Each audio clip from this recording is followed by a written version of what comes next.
Recording in progress.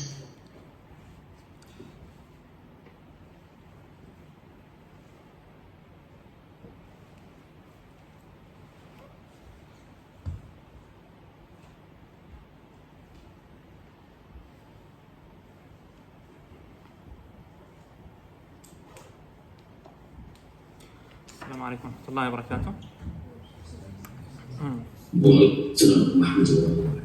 بسم الله الرحمن الرحيم. الحمد لله والصلاة والسلام على سيدنا مولانا رسول الله وعلى آله وصحبه أجمعين.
بسم الله الرحمن الرحيم. الحمد لله والصلاة والسلام على سيدنا مولانا رسول الله صلى الله عليه وعلى آله وصحبه أجمعين. اللهم افتح علينا حكمتك وانشر علينا رحمتك وعلمنا من لدنك علما ينفعنا في الدين والدنيا يا كريم. أما بعد.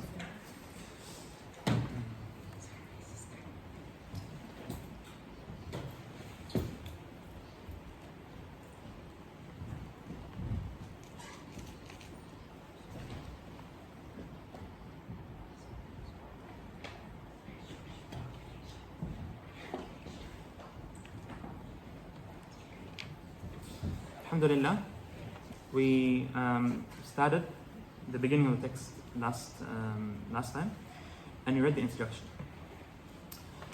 The first word we hear in introductions of fiqh in any book you open is Bismillah ar-Rahman ar-Rahim. And even though it's not in the English text, other copies of Abu Shujā have Bismillah ar-Rahman ar-Rahim when you open them. And no scholar of Islam would ever begin a book without Bismillah ar-Rahman ar-Rahim. And it's one of the things that we mentioned that an author must do when starting to write a book. They must say, Alhamdulillah, Bismillah ar-Rahman ar-Rahim, Alhamdulillah Rabbil Alameen, was-salatu was-salamu ala Rasulillahi wa ala alihi wa sahbihi ajma'in. They must do those three things. If not, it's not haram, but the scholars would refute them if they did that.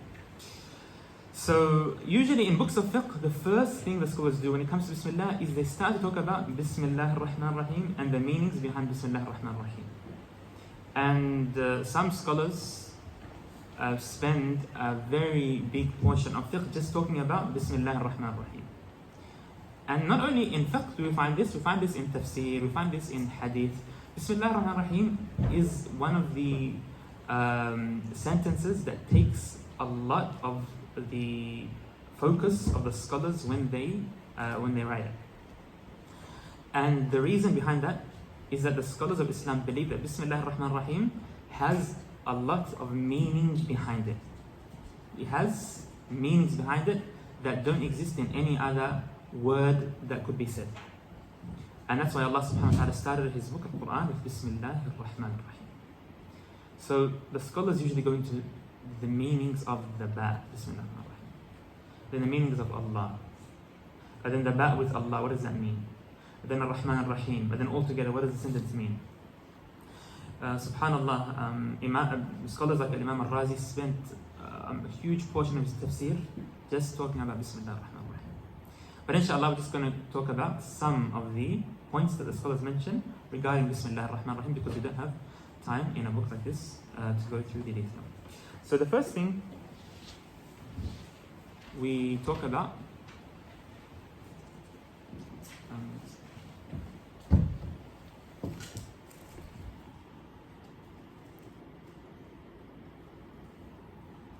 So the first thing we talk about when mentioning Bismillah ar-Rahman ar-Rahim is the ba. The first word we talk about is the ba. What does the ba in Bismillah ar-Rahman ar-Rahim mean? What does ba mean? Okay? And the scholars say al-ba lil-ilsaq. Ba is a word that joins the meanings of two things together. Ba. It's like glue in Arabic. Whenever you hear ba, it's a word that joins two things together.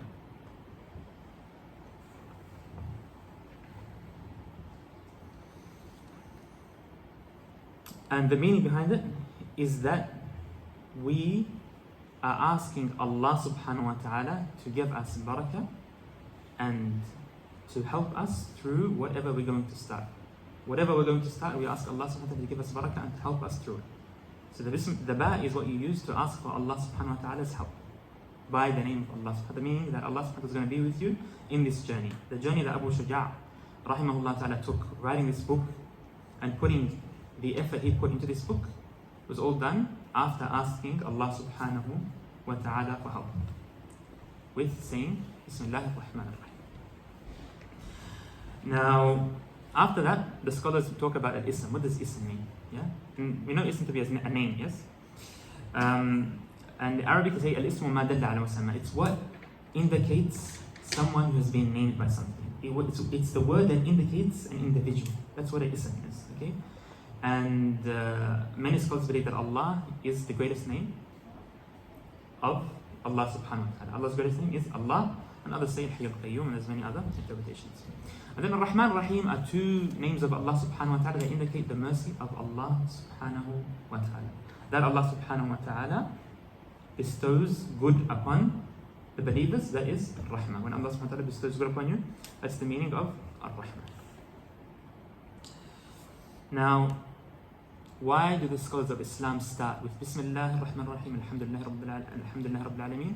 There are many meanings, but the general meanings they mention are, number one, they do it because they are following the book of Allah subhanahu wa ta'ala. When Allah subhanahu wa ta'ala mentioned Bismillah ar-Rahman ar-Rahim, Alhamdulillah Rabbil Alameen. And as we know, we're studying the madhab of Imam Shafi'i. Imam Shafi'i is very keen on believing that Bismillah ar-Rahman ar-Rahim is the first ayah of Surah Al-Fatiha and the first ayah of every single surah in the Quran. Not only Surah Al-Fatiha, of every surah. So for example, if we open the Quran now and we find that the number of ayat in the surah are 100 ayahs or something, okay? And they didn't count Bismillah ar-Rahman ar-Rahim. According to Imam Shafi'i, you would add one more ayah, which is Bismillah ar-Rahman ar-Rahim. So it's an ayah of every single surah other than Surah Tawbah. That's what Imam Shafi'i believes, not only Surah Al-Fatiha. And that's why we recite Bismillah ar-Rahman ar-Rahim out loud in Surah Al-Fatiha, and also in the second rak'ah we recite Bismillah ar-Rahman ar-Rahim out loud. So it's the first thing mentioned in the Quran.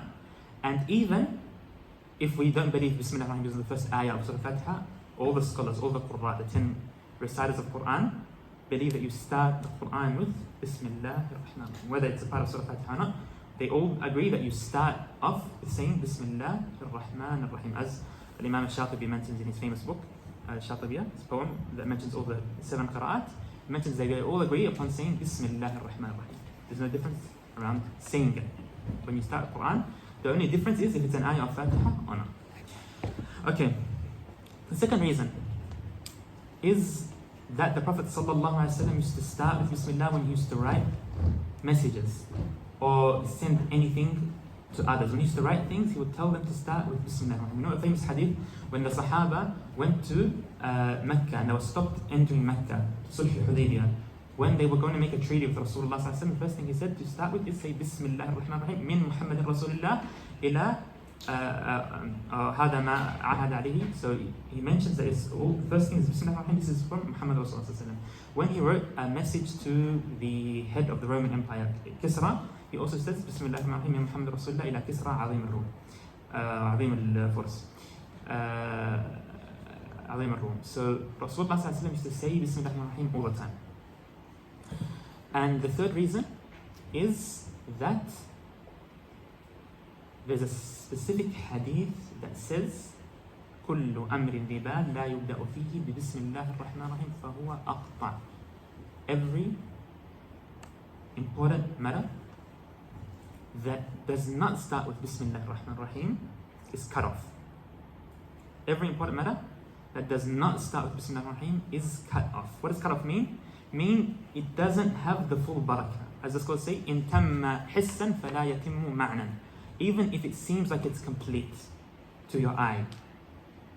For example, we start a project and we complete all of the tasks that we wanted to do. So it seems complete to us. It's not complete in the actual fact that is that it's not complete because the barakah of that thing is not full. Allah subhanahu wa ta'ala will not give you the full barakah if you don't start with Bismillah ar-Rahman ar-Rahim. This hadith, according to many scholars like Imam al-Subki and others, say it is sahih, and there's many different narrations for this hadith. Another narration of this hadith is كل أمر ذي بال لا يبدأ فيه بالحمد لله. Every important act that does not start with Alhamdulillah is cut off. So the scholars say you should start with Bismillah and then Alhamdulillah.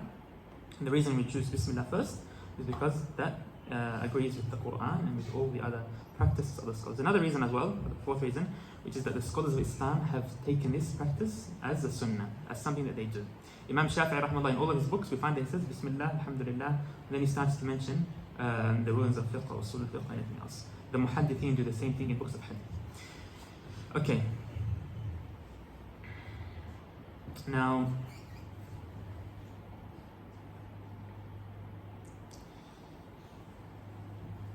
why do we say Bismillah ar-Rahman ar-Rahim when we enter the bathroom? We know that the hadith only says when you do an important act. Yes or no? An important act. And the scholars say if something is not important and looked down upon, you don't need to say Bismillah ar-Rahman ar-Rahim. Why do we say Bismillah when entering the bathroom? For two reasons. Number one, as Imam Bawjuri says, number one, because there's a specific order to say Bismillah ar-Rahman ar-Rahim to protect you from shaitan. It's a separate reason. Number two, that entering a bathroom is also an important act if done according to the sunnah of Rasulullah sallallahu alaihi wasallam. Now, what about dhikr? Is dhikr of Allah subhanahu wa ta'ala something important? Dhikr. Yeah. Adhkar sabah or any dhikr you say. Is it an important act? It's a very important act. Do we say Bismillah? Do we sit there and say Bismillah ar-Rahman ar-Rahim and then asbahna asbah al-mulku lillah? Do we do that? No one does that, yeah? Why not? Yeah, so the scholars say that every important act other than specific acts of worship that don't have Bismillah ar-Rahman ar-Rahim, and for example that is adhkar. So they say adhkar, because it's a dhikr itself, it doesn't need Bismillah ar-Rahman ar-Rahim. They say anything that is a complete dhikr, dhikr mahd, complete dhikr, doesn't need Bismillah ar-Rahman. But if it's a dhikr that's not 100% a dhikr, you also start with Bismillah. For example, the Quran could be recited as a dhikr. Yes or no? You can say that Quran is a dhikr. But it's not 100% dhikr. It's not a complete dhikr. It is it's a dhikr, but a general dhikr. We say Bismillah when we start the Quran. But if something is nothing else other than a dhikr, you do not say Bismillah ar-Rahman ar-Rahim when you start. So that's two things that we need to put in mind when studying the rulings around Bismillah ar-Rahman. Okay.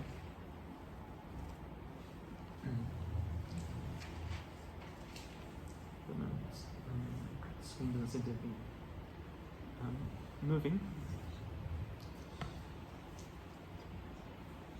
What are the rulings of saying Bismillah ar-Rahman?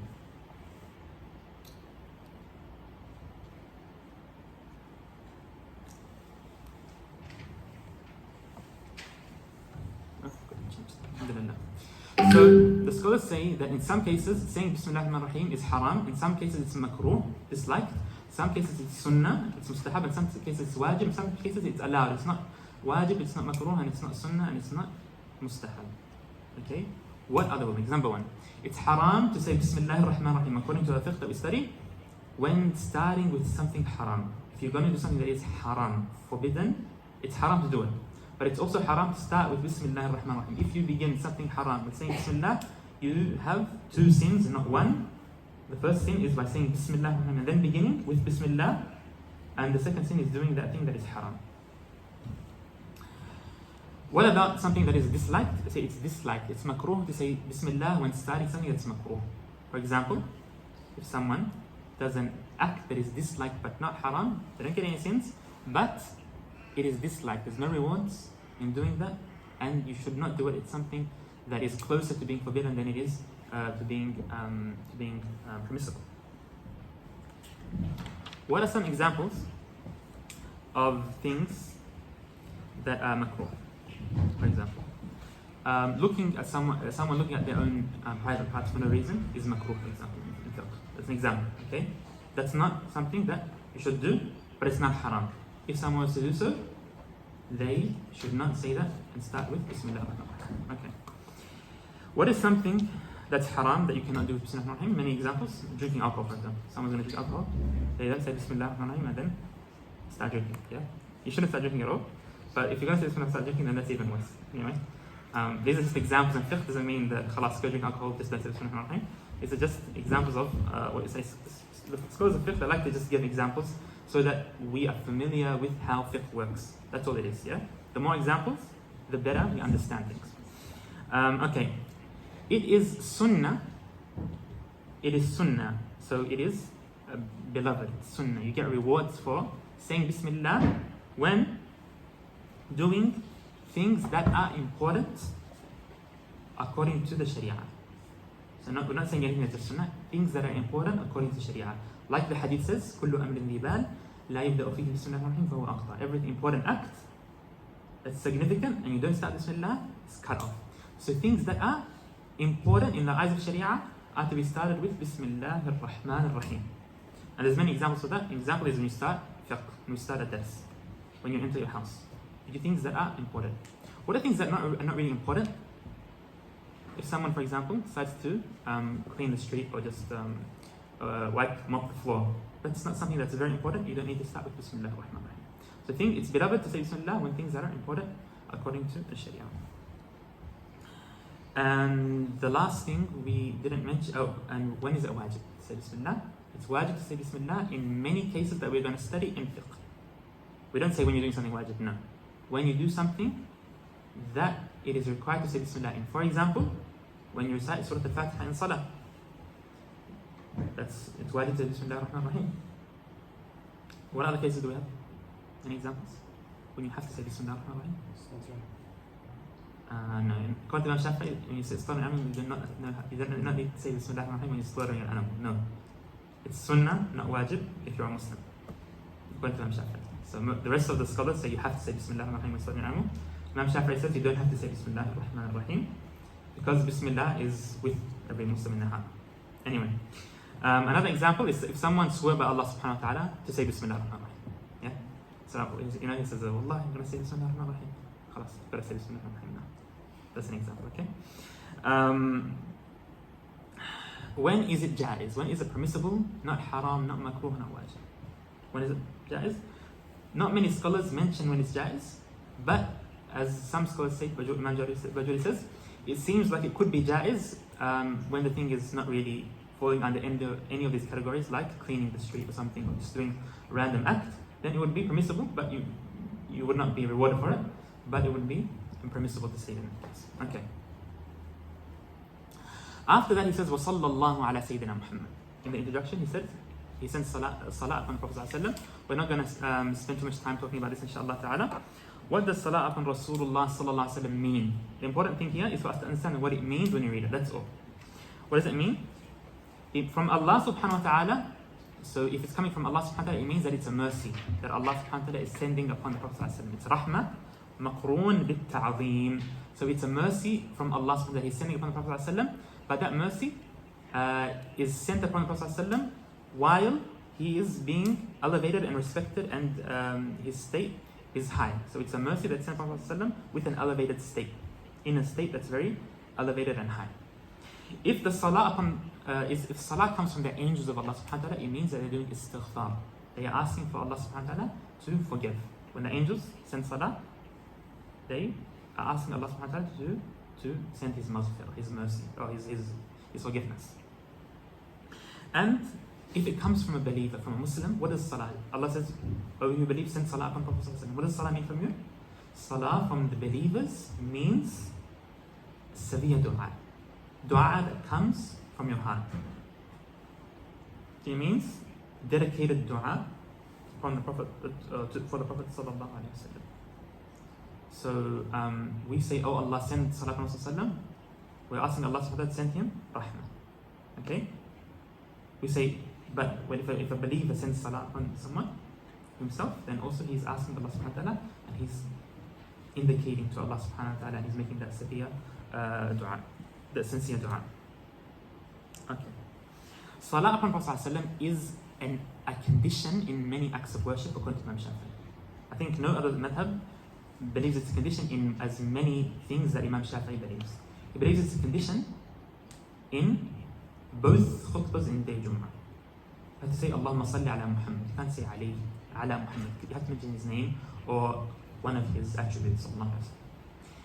It's a condition in every last tashahhud according to Imam Shafi'i. You have to say Allahumma salli ala Muhammad also. And in many cases, he believes that you should say al-salah. If you leave it out in your dua, qunut in salah, you should pray, you should make sujood sahw as well. So it's very important for Imam Shafi'i in many cases. Is it permissible and is it compulsory in any other time to say Allahumma salli ala Muhammad other than these specific parts that we have memorized? Some scholars, it's an opinion inside the Shafi'i method, but it's not a famous opinion, say that every time his name is mentioned, you need to send salah upon him sallallahu alaihi wasallam. The most famous opinion is that is sunnah, it's not wajib. But some scholars like Al-Halimi and others, they believe that it's compulsory to say Allahumma salli ala Sayyidina Muhammad every time his name is mentioned. So some scholars do believe that it's compulsory. Some scholars say it's compulsory once in your life.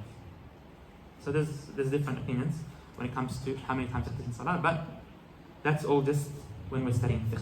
In practical reality, we should be sending salah all the time, and we should deal with it as if it is compulsory, because it's one of the greatest acts you could ever do, and it doesn't take any effort, and it benefits you more than anyone else. Alhamdulillah. Okay. After that, he says, I was asked by some people to make a mukhtasar. In the introduction, he says a mukhtasar. What's a mukhtasar mean? What is a mukhtasar? The scholars say a mukhtasar is a book that has few words.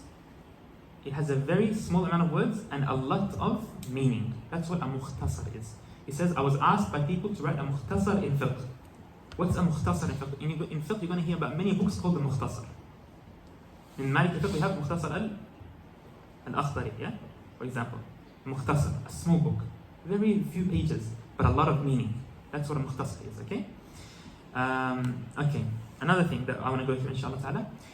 The author is named Shamsudeen, it says in the introduction. The author is named Shamsudeen. What is the reason of him being named Shamsudeen?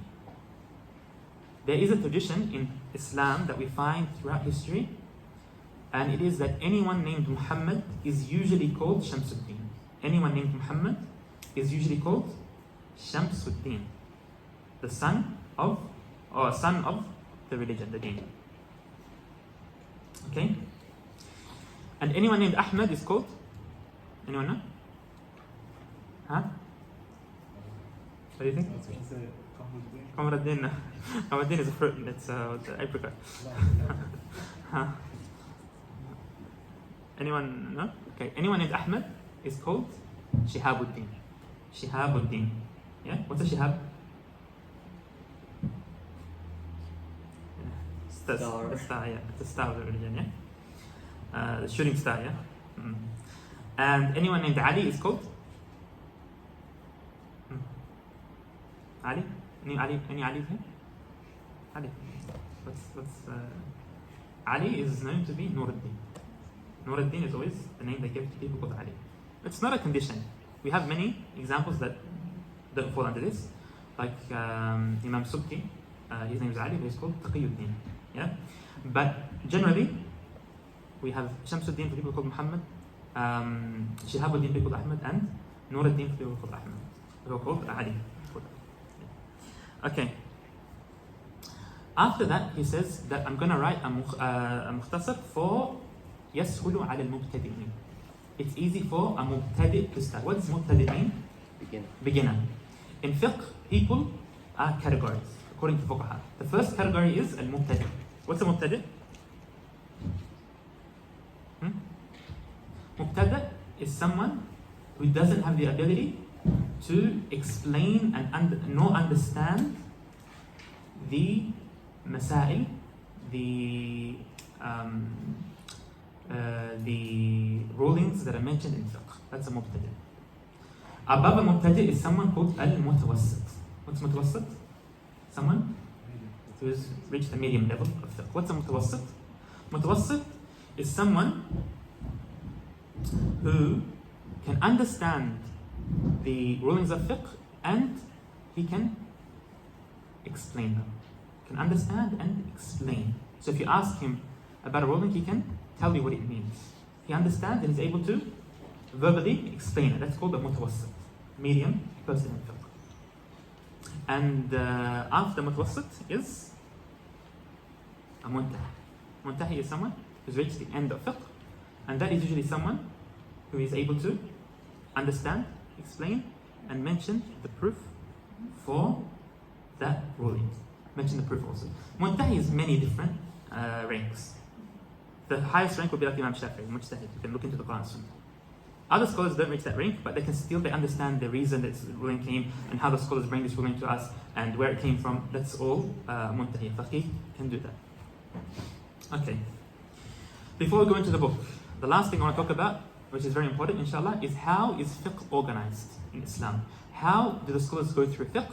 Fiqh generally starts with a famous hadith, which is the hadith of Jibreel, hadith of Umar ibn Umar radiallahu anhu, when Prophet said, Buniya al-Islamu ala khams. Islam was built on 5 pillars. Okay? Salah. After Salah is Zakat, Siyam, first Shahadatain, of course, I forgot that. And then Hajj. So Shahadatain, Salah, Zakat, Siyam, and Hajj.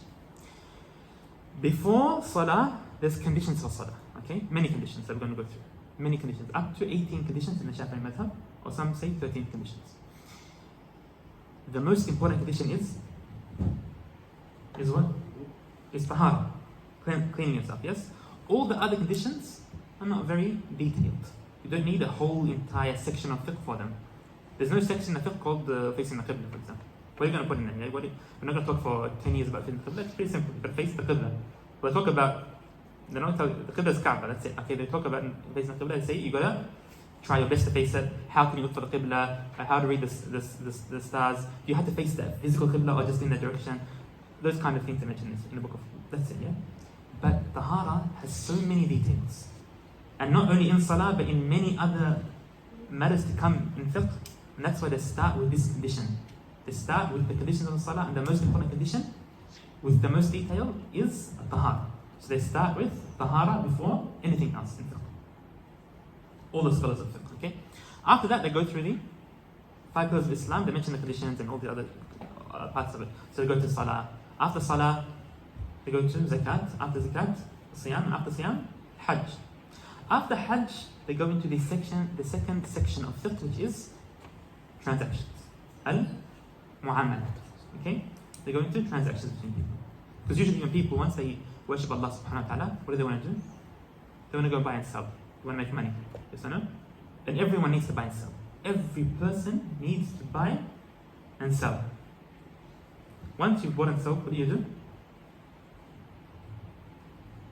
People, once they buy and sell, they want to get married. Okay? They've got money now. You know what? Like when you study in university, for example, you've got no money. You're not going to get married. Most people are not going to get married anymore. The moment they finish uni, they start to think about marriage and Isn't that true? Yeah. So, Rafiq mashallah is just got married, mashallah. So after people have money, they want to get married. So the scholars mention Kitab al-Nikah. Okay? After they get married and everything, the scholars mention in the book of divorce, of course. After that, what do they talk about? People start to fight and argue. Yeah? Not married people, but when you're married and you've got your house, this is all good. In the street, people start to worry about other problems, start to fight and argue and have problems. Yeah? So they talk about all the rulings of fighting and arguing and hurting other people and those kind of things. Okay? And there's many other things in fiqh, but just this is a general way they organize fiqh. Of course, fiqh always ends with qada, judging between people, and after that, the scholars end with al-'itq, freeing people. Now, there's no slavery around today, alhamdulillah, but there's still rulings regarding slavery in Islam that we have to learn, just to know them. And the reason they end with the book of slavery is that freeing in Islam is an important thing. And we end with the book of slavery so that, just to hope that Allah subhanahu wa ta'ala can also free us from Nari Jahannam. The last thing is that we ask Allah to free us from Jahannam. So that's how fiqh is organized. And it's a very unique way of organizing fiqh. Some madhabs differ in small little details. They start with the ba'ah, with slaughtering animals and stuff before Hajj or before Nikah, or where do we put it? There's a bit of difference between fiqh, but this is general where the scholars have organized it. Okay. After that, he starts with what we see in every book of fiqh, Kitab al-Taharah. Kitab al-Taharah. The screen in the back takes a while to update, I think. Is there? Okay. Kitab al-Taharah. Can someone read? Brother, do you want to read? Inshallah. Inshallah, we'll open it inshallah every time. I'll read the Arabic inshallah, and you can read English. Bismillah ar-Rahman ar-Rahim. Alhamdulillah, wassalatu wassalamu ala rasulillah wa ala alihi wa sahbihi ajma'in. Qala rahimahullah ta'ala. كتاب الطهارة المياه التي يجوز التطهير 7 مياه ماء السماء وماء البحر وماء البئر وماء العين وماء الثلج وماء البرد. Purification is possible with 7 types of water: rainwater, seawater, river water, well water, spring water, snow and hail. No, okay. So the first thing he says is Kitab al-Tahara, the book of, the section of the book of Tahara, of cleanliness. Okay. What does Kitab mean in Arabic? You're going to see this all the time. Kitab, Kitab, Kitab, Kitab, Kitab. What does it mean? It means, okay, a section of fiqh that has rulings under it and usually has other sections inside it. So a kitab is a section that has smaller sections of fiqh inside that section. So for example, in Kitab al-Tahara, we're going to find sections talking about how to physically clean najasa of yourself. Sections talking about wudu. Sections talking about water. These are all sections inside the kitab. Okay, so kitab is a general section that has other small details of fiqh inside it. Under the section you find something called al-bab. Bab in Arabic physically means door, yeah? What's bab mean? Bab is, it's a section it's a smaller section of fiqh that has more detailed rulings mentioned under it, and it always falls under a kitab. It always falls under a kitab. Under kitab, under bab, you find something called a fasl. What's fasl mean? It's like a chapter, or it's like a chapter basically, yeah? It's also a section. It's like a smaller section, a chapter, in under al-bab that mentions the details of the rulings that are mentioned in the bab. So you have kitab, bab, fasl, and then you have other things that are mentioned in larger books of fiqh, but you're not going to find them in this, inshallah. Okay.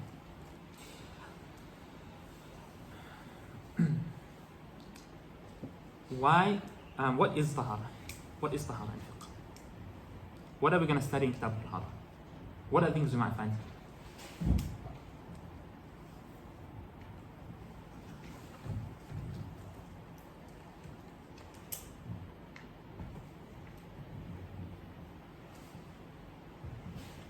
Okay, so there's 4 elements when it comes to Taharah in fiqh. Nothing that we're going to study is going to fall out of these 4. It's going to be one of these 4 things. The first thing is lifting Hadath. Hadath is Hadath is verbal impurity, yeah? Verbal impurity. It's not a physical impurity. It's a meaning, but it's not something physical that you can see or feel. The second thing is removing. So we say lifting hadath. Don't say removing hadath, we say lifting hadath of yourself. And the second is removing khabath. Khabath is something najis, something that is physically impure according to the sharia. And the third thing is doing something that has the same meaning of lifting al-hadath or removing al-khabath. Okay, that's the third and fourth. What do you mean the same meaning? For example, when I'm making wudu, I'm lifting hadath.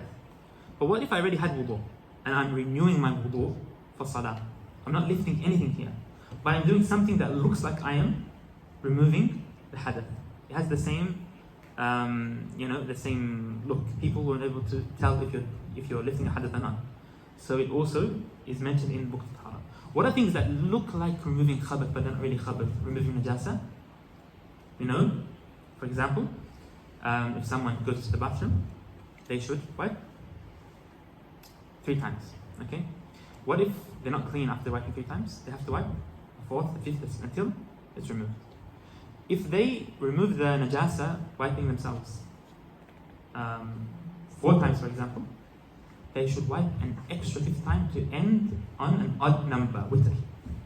That last wipe is not removing anything, but it's sunnah. That's also things that look like you are lifting al-khabath, but you're not really lifting al-khabath. Okay, what is hadath? Hadath is something, say ma'na, it's a meaning, it's something that is not physical, that prevents you from entering the state of salah. Something that is not physical and prevents you from entering the state of salah. Not only salah, but salah and also the other things that are similar to salah, like tawaf, touching the Quran, and many other things that are going to come in fiqh, inshallah. And what is khabath? Khabath is something physical, an impurity that is physical, and stops you from entering the state of salah unless there's an exemption, unless there is an exemption. For example, some types of najasa we're allowed to pray with them on us, like a little bit of blood, for example. Yeah, you can pray with that on us. So if there's no exemption, then you can't enter salah with these things on you. Okay? In the book of Taharah, we're going to study everything regarding these things. The first thing we'll be studying the rulings of water, because that's what we use to remove al-hadath and al-khabath, for example. Okay? Then we're going to study tayammum. That's what we use when we don't have water and we need to pray, for example. It's similar to lifting hadath, even though it doesn't really lift the hadath of yourself, but it's similar. It looks like you're lifting hadath, so we're going to mention that as well. We're going to talk about wiping on your socks, for example, on the jabira, and what's the ruling, when it's allowed, when it's not allowed. We'll talk about many different rulings that all fall under this category, inshallah ta'ala. Okay, what are the substances that can be used in Taharah? To lift hadath and remove khabath. What are the things that we can use? Can we use, for example,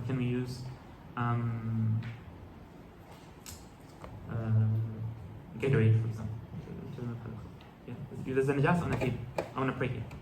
I just put some Gatorade, and then when it's gone, I can pray. Can I do that? Okay, what can we use? The first thing we can use for both is water. There's no difference between the scholars that you use water to lift them both.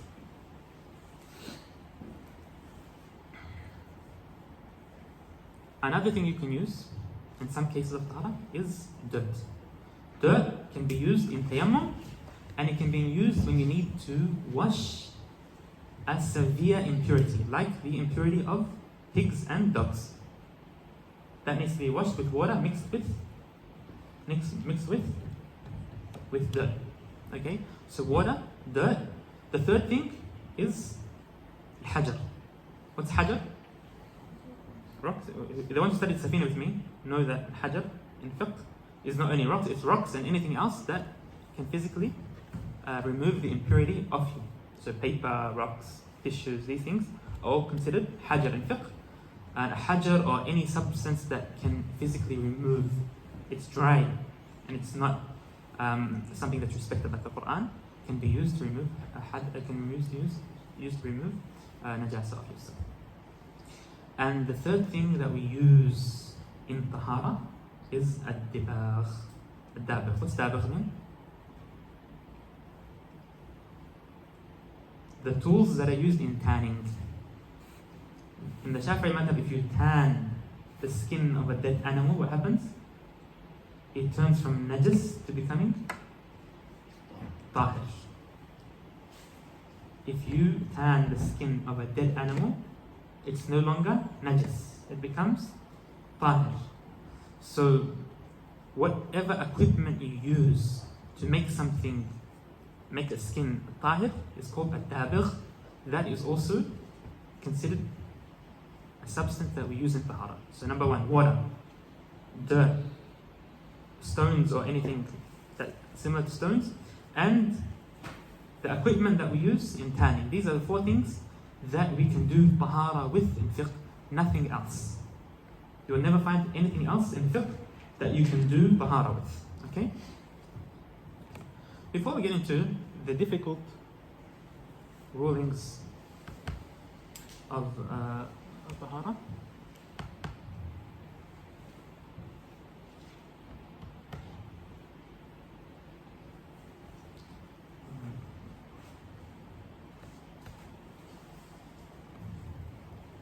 so the slides have decided to not work, so inshallah,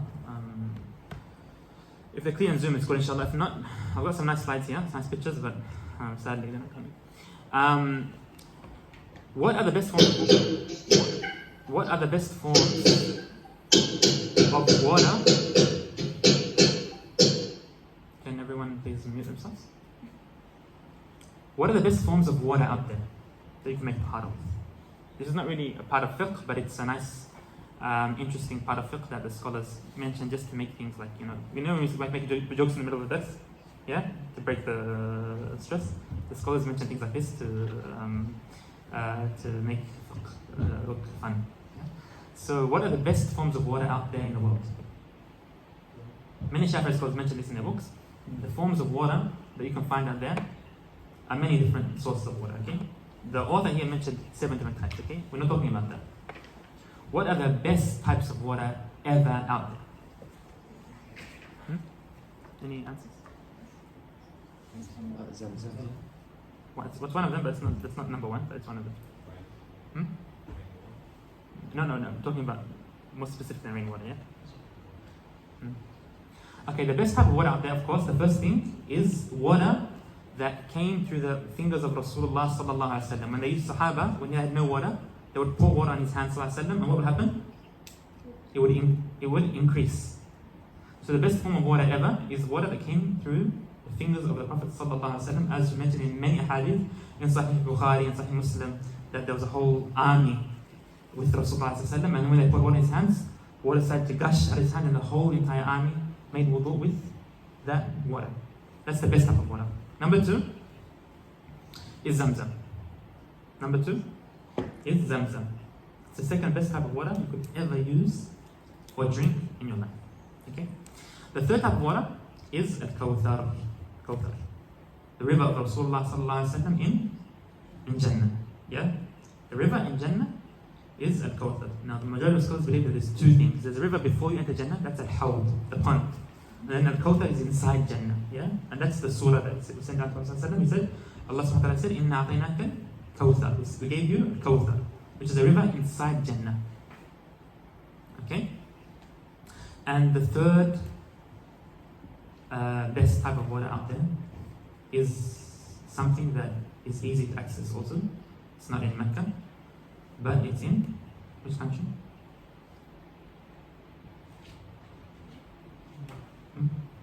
Not in Iraq. In Egypt, yes. Which one is it?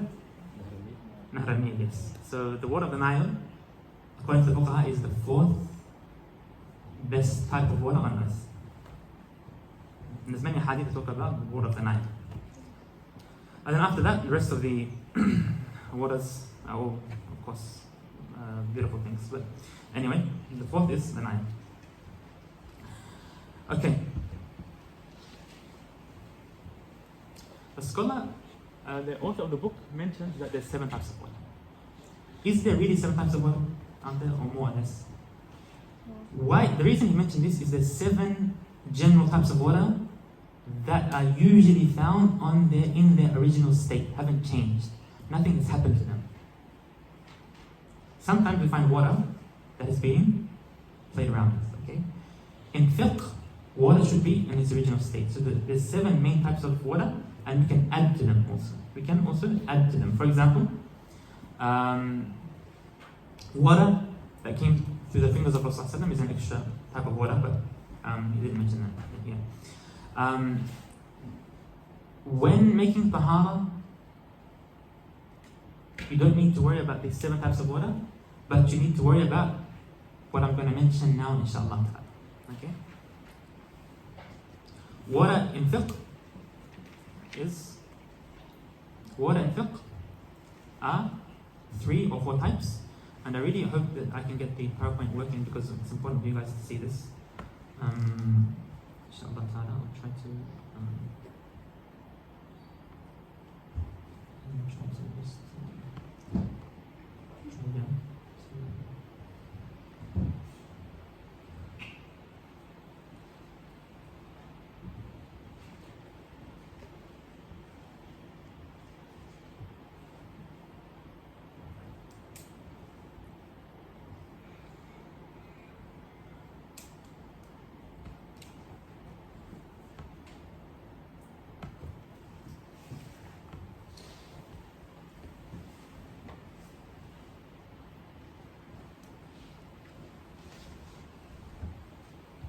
You can stop sharing. You're sharing again.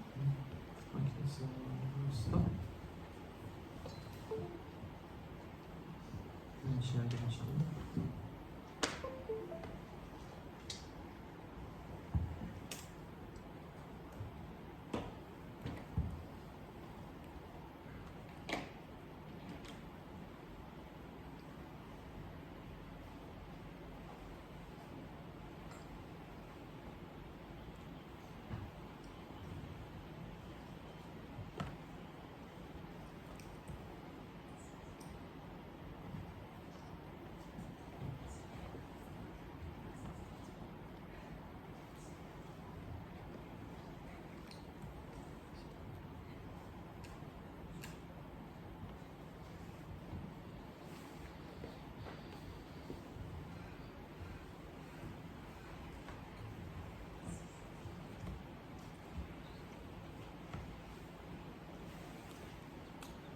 Okay, it's not. It seems to not be able to work. I don't know why. Anyway,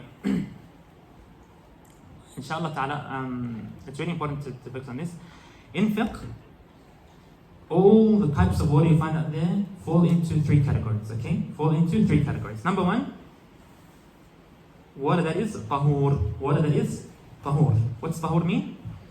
It means it's pure and it also purifies. It's pure and purifies.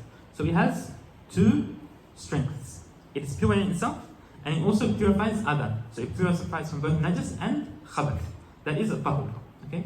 The second type is a tahir. It's pure. You can drink it. You can put it on yourself. You can pray while it's on you. But it does not purify. Okay? And the third type is najas. It is not pure, nor does it purify. Najas is something that is unclean. You cannot pray while it's on you. Okay. In the book that you have, you'll find that he mentioned 4 types. 4 types, okay? Which are these 3, but he goes into a bit of detail. So he says that you have pure that you can use for tahara and is not disliked to use. So it's tahur and it's not disliked. And then there's tahur that is okay to use but it's disliked to use. It's better not to use, but it also works. It's okay if you use it. Then there's tahir that does not purify, and then there is najis. That's what the order says, okay? All he's doing is mentioning these 3, but saying that the first type, tahur has two sections. Number one, the section which is disliked, and the other one is the one that is not disliked. Anyway, how do we know these sections? Let's go and mention them one by one, inshallah. Okay. The first thing, water that is tahur is water that is on its original state that Allah subhanahu wa ta'ala created it upon. Okay? What is that state? That state is any way Allah created it. It could be rainwater that fell from the sky. It could be water that comes out from the ground. It could be from the river. It could be any type of water. The author here, when he mentioned the 7 types of water, that's what he's trying to do. He's trying to talk about water that's on its original state. He says rainwater, seawater, river water, well water, spring water, snow. When snow melts, it becomes water. When it's snow itself, you can't use it. You can't go to Maqbula now, okay, and put snow on yourself and make wudu like that, unless you're so hot and warm that it's gonna melt when it comes onto your body, and it will basically melt over your limbs. Then you can use it. And then he said hail as well. So any of these things that melt, they will become into the normal form of water that you can use for tahara. That's what a tahur is, okay? What's tahir? Tahir is something that was on its original form, but it had something happen to it that made it not tahur anymore. Okay? What are those things? Number one, the first thing could be that something najis fell into it and changed its color, or changed its smell, or changed its taste. Something najis. Something najis changes the water any way possible. Even if it's a tiny bit, changes a little bit, khalas, you can't use it in anything. If something is najis, changes the water a bit. Even if it's a tiny bit, it means a lot of water. If it's najis, you can't use it, okay? So I'm talking about tahir, yes? Not najis. So tahir is something, not najis, I'm sorry, that was, I thought I was talking about najis. So the second type of water is tahir. What's tahir? Tahir is something that is on its original form, but something happens to change it and make it not permissible to use in tahara, whether that is lifting the hadath or removing khabath. For example, the first thing that could happen to water is that it could be a little bit of water, a small amount of water, okay, less than 216 liters, okay, and that water is being used in wudu. Someone removed their hadath with that water. If someone removes the hadath with a little bit of water, then it's no longer permissible to use it to make wudu. Okay, so that's one thing that can happen to the water. The second thing that can happen to the water is that something else that is tahir but not water was added to it. For example, someone got a liter of juice and poured it into the water that you have, and it changed the water to the extent that the water was no longer called water anymore. You can't say that's water. You say it's water with the texture of pineapple or something, yeah? It won't be water anymore. So that is also not tahur anymore. So someone either lifted their hadath with the water, while the water is a little bit of water, not much. Or something was added to the water that changes its name. Okay? What else makes the water tahir not tahur anymore? What else? It changes with something tahir. So that's what I mentioned. Something tahir is like juice being poured into it, yeah? What else could change the water into being tahir anymore, not tahur? Any other examples you have? Just Rafal Hadith, that's what you mentioned, yeah? No, that's okay. Okay, anyway, these are the main two things that we can mention when it comes to water being tahir for now. Water which comes in new houses, I have seen there are two water connections. Yes. One is the drinkable water, one is the treated water, like the sewage water which has been like purified, not purified, but I think recycled or something. So is that water can be considered as something? Okay, I'll keep the question just till we finish the types of water, then I'll get back to inshallah, because we're going to mention it now inshallah. Okay. Number 3, what makes the water najis? What makes it najis? Two things. The water, for water to become najis, it's either a lot of water or a little bit of water. What is a lot in fiqh? A lot is 216 liters and above. That's called more than qullatin, 2 qullas. Okay? If something is 216 liters or above, that's called a lot. In order for something that's 216 liters to become najis, it needs to be changed by najasa. So much impurity has to come into it that it is changed. So for example, if we have water in the sea, and so much najis comes that the actual water starts to change because of najasa. Yeah? There's a change that happens, then it's no longer tahur. It becomes najis. If the water is less than that, if it's a little bit of water, 100 liters for example, okay? Just a cup of water, then any najasa that falls into it changes its ruling. Any najasa. Doesn't have to be a lot. It doesn't have to change its color or its texture or its taste or anything. As long as a little bit of najasa falls into it, it becomes najis straight away.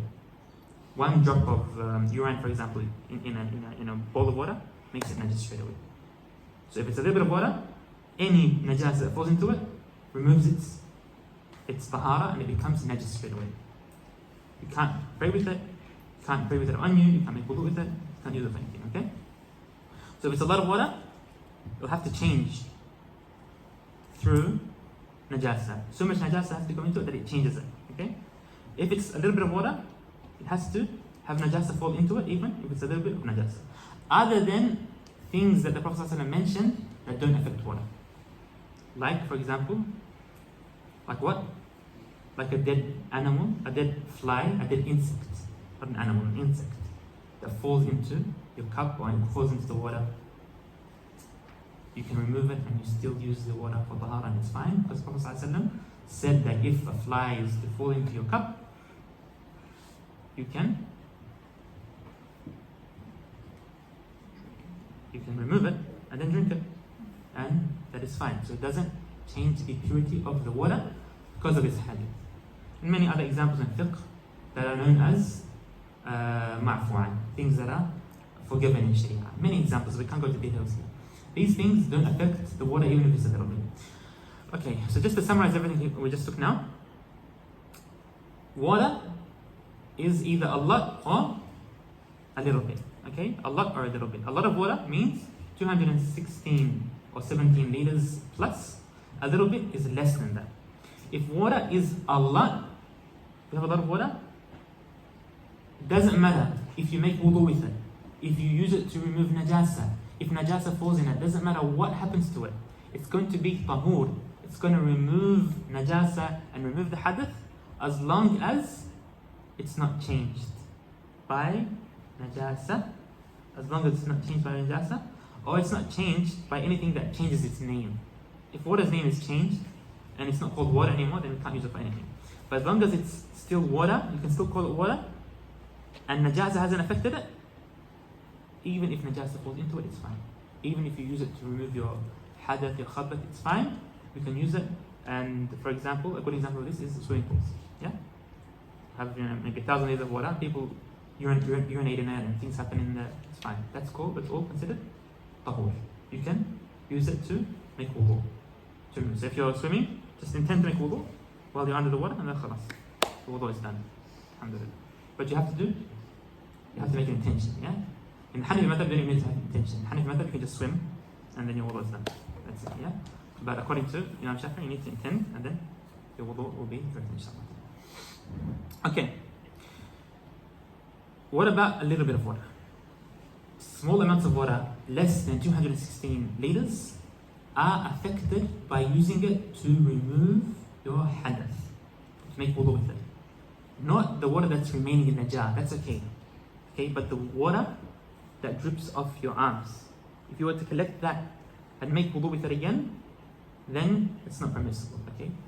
But what if you have a jar and a little bit of water falls into it? That's fine, as long as it's not a lot of water. And inshallah we'll mention that detail later on, inshallah. Okay.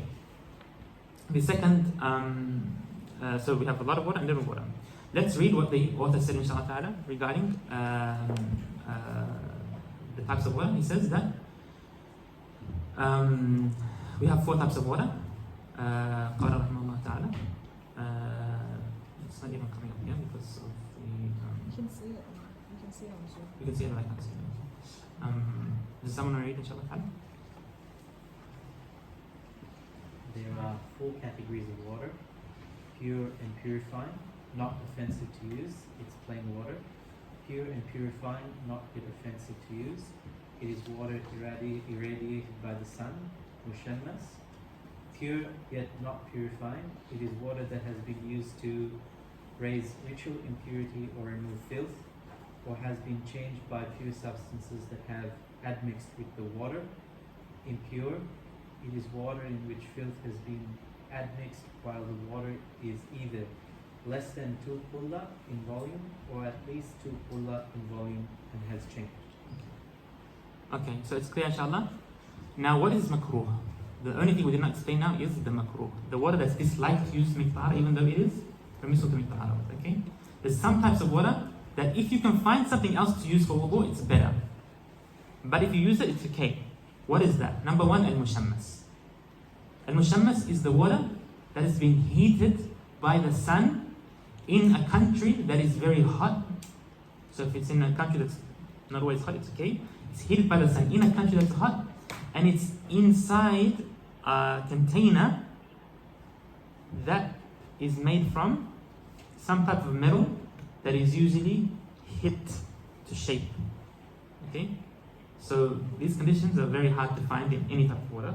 But if you find that type of water, there is some narrations that mention that there is an effect from this water and it's better not to use.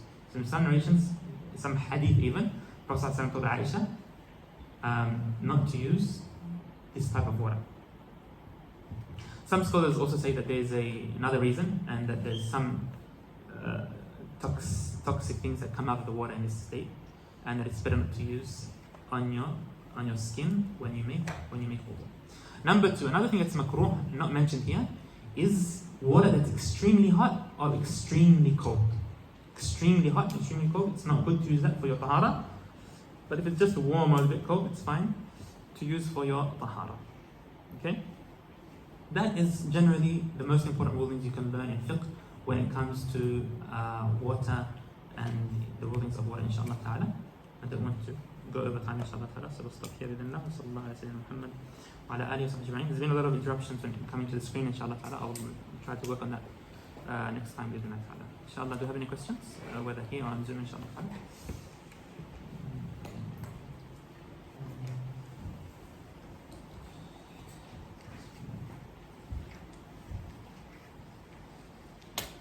I can't find any questions online. Any questions here, inshallah? From either side?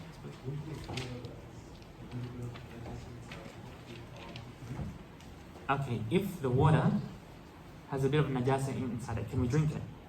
If it is less than 216 liters and najasa falls into it, it becomes najis. In that case, you can't drink it. Okay. If it's a lot of water, plus 216 liters here, from 226 to 200, from 216 to 226, some scholars differ in the amount. But if it's a lot of water and there's najasa that falls into it and it doesn't change the water at all, can you drink it? Yes, you can drink it. Yeah. Any questions? Yes. In the Shafi'ee method, you know how for cleaning purposes you have to mix water with clean earth. Yes, in some cases. Yeah. Is it permissible to substitute with like a cleaning agent like soap? No, according to the famous opinion, you can't. It has to be dirt. Yeah, and you don't need to put dirt on the thing on the ground. You just need to mix dirt with water until the water isn't clear anymore. It's muddy. It's dirty. It's like dark. Once the water is dark, you can use that to remove the najasa of a dog or of a pig or anything. What was the question? Sorry. So the question was, in some cases in the Shafi'i madhab, you need to mix water with dirt to clean impurity, which is the impurity of a dog or a pig only. Okay. Or anything that comes from a dog or a pig. If a dog married a different animal and they had a kid, that would also be considered. It's mentioned in fiqh, it doesn't really happen, but anyway. That also would be considered extremely najis, okay? Severely najis. You have to clean the najasa with water that's mixed with dirt. Okay. How do you do that? There's many ways you can do that. But the easiest way is that you mix water with dirt until the water is not clear anymore. And then that's it. You can use that to remove the najasa. You You wash it with that once, and then you wash it another 6 times, just anywhere, and then the najasa goes away, inshallah. As long as the najasa is not still physically there, it's gone. Inshallah. I think it's a question in the chat. Okay. What is the main purpose?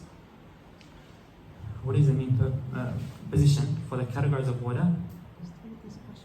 Is 3 or 4. So there's 3 main ones. Tahir, Tahur, Najis. That's the most important thing. I want you to memorize these 3. Okay? If you want to go into detail, we can say it's 4.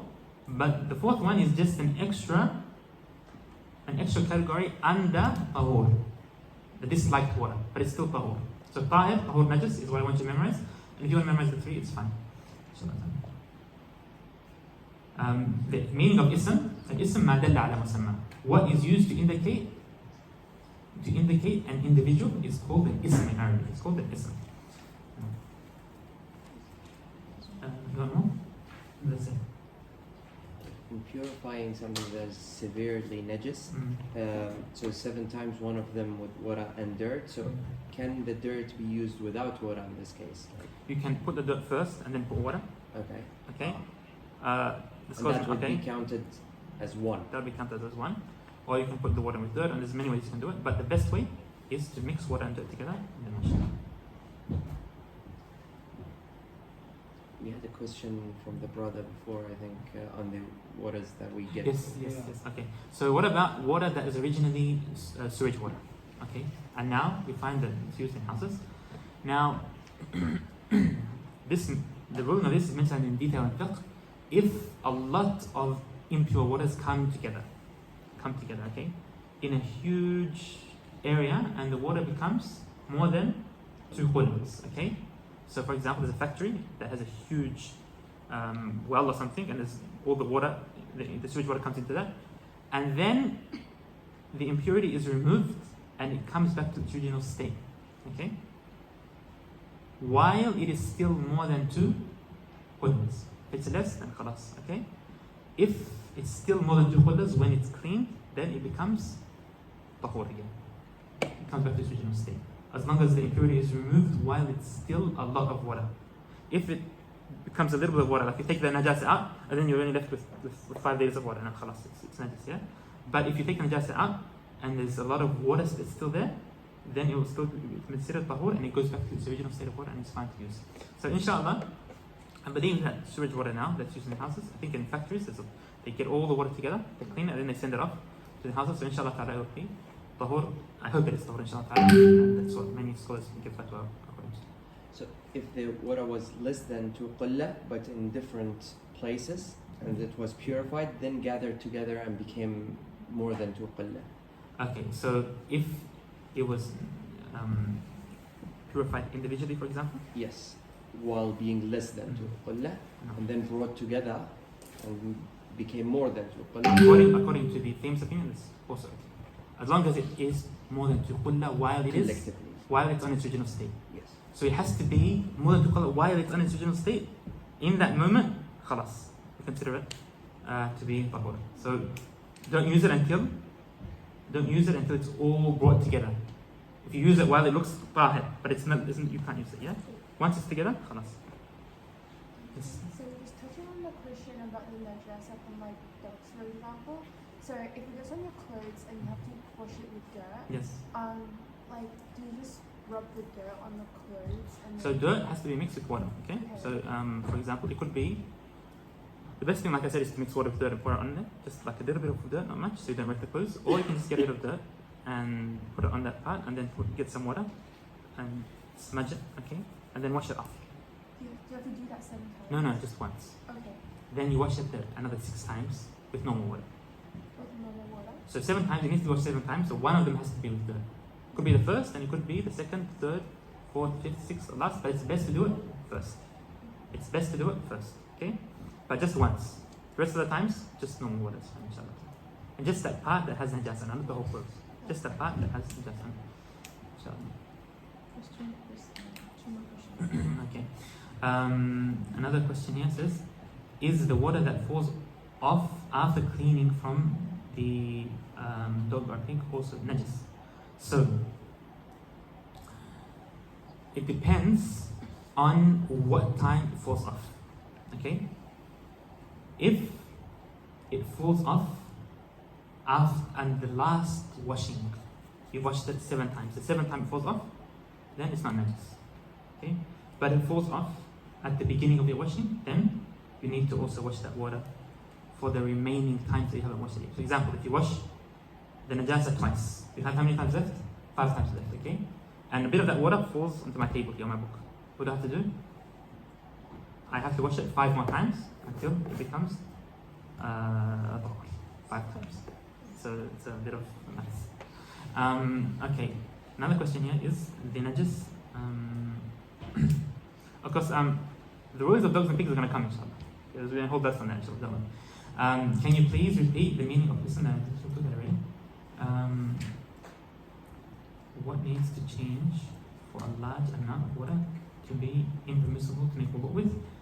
A large amount of water you can make wudu with as long as it's still cold water. It hasn't changed into a different substitute or it didn't become najis. Other than that, you can make wudu with it.